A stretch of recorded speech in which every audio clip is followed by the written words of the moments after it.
Outro subtítulo: provar que você é especial. O que as pessoas de mindset fixo realmente desejam provar quando optam pelo sucesso em vez do crescimento? Querem provar que são especiais, até mesmo superiores. Ao serem questionadas, você se sente inteligente? Muitas falaram de momentos em que se sentiram pessoas especiais, alguém diferente dos demais e melhor que os demais. Até descobrir os mindsets e seu funcionamento, eu também me considerava mais talentosa do que as outras pessoas, talvez mesmo mais respeitável do que elas, por causa dos meus dotes. A ideia mais assustadora, sobre a qual eu raramente meditava, era a possibilidade de que eu fosse uma pessoa comum. Esse tipo de pensamento me levava a buscar aprovação constante. Cada comentário, cada olhar tinha algum significado.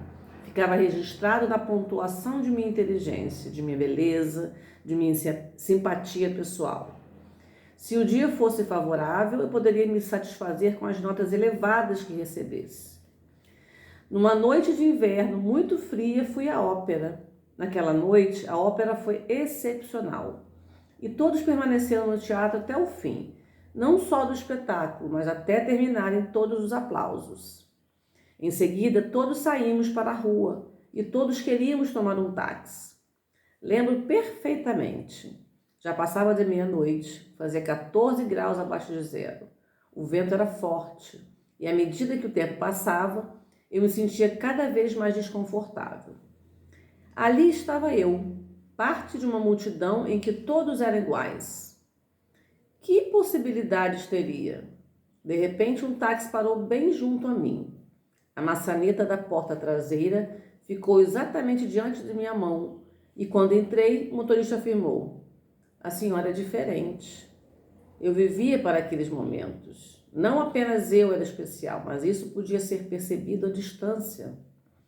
A escola da autoestima estimula esse tipo de pensamento e chegou a inventar maneiras de ajudá-lo a confirmar sua superioridade. Recentemente, encontrei um anúncio de um produto desse tipo. Todos os anos, 2 amigas me mandam uma lista ilustrada das 10 coisas especiais que não compraram para mim no Natal. De janeiro a novembro, elas colecionam possíveis objetos que aparecem em catálogos ou baixam da internet. Em dezembro, escolhem os vencedores. Um dos meus preferidos de todos os tempos é uma privada portátil, que pode ser dobrada e guardada no bolso depois do uso. Neste ano, meu favorito foi o espelho Eu Me Amo. Um espelho com essas palavras em letras maiúsculas escritas na parte inferior. Quando você se contempla nele, já pode dar a mensagem a si mesmo e não precisa esperar que o mundo exterior anuncie o fato de que você é uma pessoa especial. Claro, o espelho é suficientemente inofensivo. O problema começa quando a palavra especial passa a significar melhor do que os outros. Um ser humano mais valioso, uma pessoa superior, uma pessoa merecedora. Outro subtítulo: especial, superior, merecedora. John McEnroe tinha um mindset fixo. Acreditava que o talento era tudo. Não gostava de aprender. Não progredia com os desafios. Quando as coisas ficavam difíceis, ele geralmente se entregava. Consequentemente, como ele próprio confessa, não realizou todo o seu potencial. Mas tinha tanto talento que permaneceu em primeiro lugar entre os tenistas de todo o mundo durante 4 anos. A seguir, ele próprio nos diz o que significava ser o número 1. McEnroe usava serragem para absorver a transpiração em suas mãos durante uma partida. Em certa ocasião, a serragem não lhe agradou. Ele se aproximou da lata que a continha e derrubou-a com a raquete. Seu agente, Gary, veio correndo ver qual era o problema. "Você chama isso de serragem?" eu perguntei. Na verdade, estava gritando com ele. A serragem era fina demais. "Isso parece veneno de rato. Não pode conseguir coisa melhor?" Gary afastou-se. 20 minutos depois, voltou com uma lata de serragem mais grossa e $20 a menos no bolso. tivera de pagar ao empregado para conseguir o que eu queria. Isso é o que significa ser o número 1. Ele prossegue contando que certa vez vomitou em cima de uma distinta senhora japonesa que era sua anfitriã. No dia seguinte, ela o cumprimentou, pediu desculpas e deu-lhe um presente. Isso, proclama McGraw, também mostra o que significa ser o número 1. Tudo era sobre você. Tem tudo o que precisa? Está tudo bem? Vamos pagar tanto a você, faremos tudo o que você quiser. Eu só tinha de fazer o que queria, e minha reação a qualquer outra coisa era: deu fora daqui. Durante muito tempo eu não me importava com isso. Quem se importaria? Bem, vamos ver. Você é uma pessoa bem-sucedida, é melhor do que os demais. Pode abusar deles e fazê-los rastejar. No mindset fixo, isso pode se passar por autoestima. Em contraste, observemos Michael Jordan, atleta de mindset de crescimento por excelência, cuja grandeza é constantemente proclamada pelo mundo.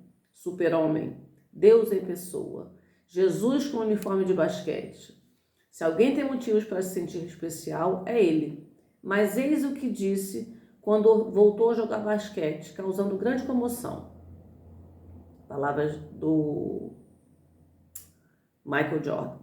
Fiquei espantada ao ver o grau de interesse que minha volta ao esporte despertou. As pessoas me elogiavam como se eu fosse um culto religioso ou coisa parecida. Isso era muito embaraçoso. Sou um ser humano como qualquer outro. Jordan sabia o esforço que tinha feito para desenvolver sua capacidade. Via-se como uma pessoa que batalhou e cresceu, e não como alguém que é inerentemente melhor do que os demais.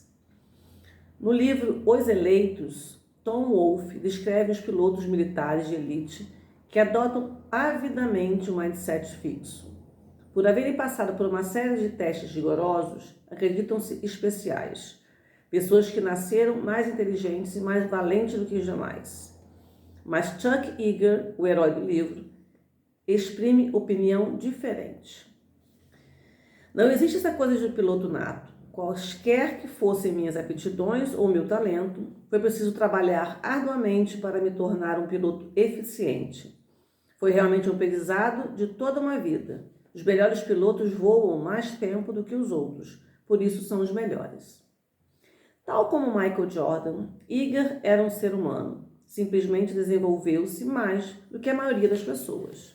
Em resumo, indivíduos que acreditam em características imutáveis têm uma urgência em serem bem-sucedidos e quando o conseguem, sentem algo mais do que o orgulho.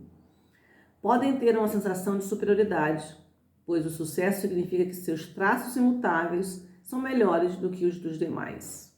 No entanto, há uma pergunta simples, oculta por trás da autoestima de quem tem mindset fixo. Se você é alguém quando tem sucesso, o que você é quando fracassa? Outro subtítulo.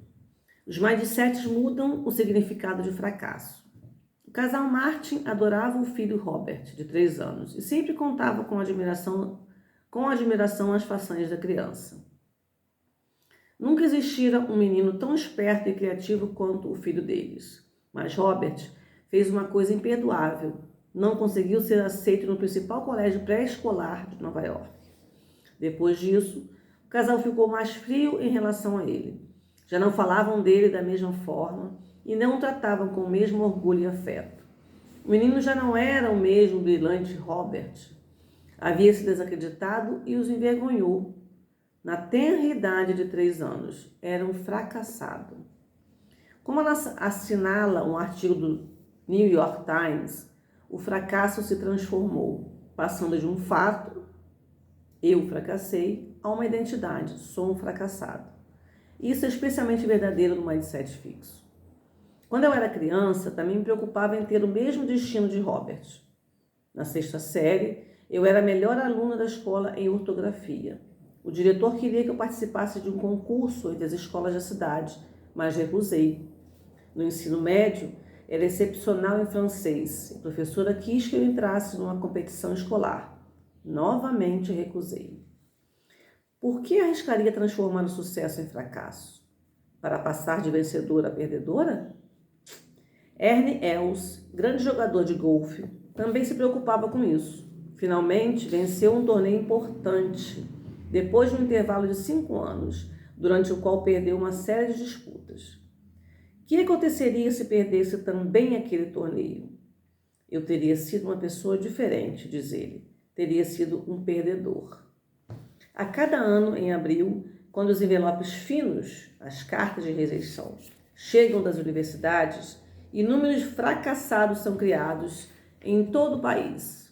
Milhares de jovens estudiosos e brilhantes se transformam em a garota que não conseguiu entrar em Princeton ou o garoto que não foi aceito em Stanford. Siga no próximo vídeo.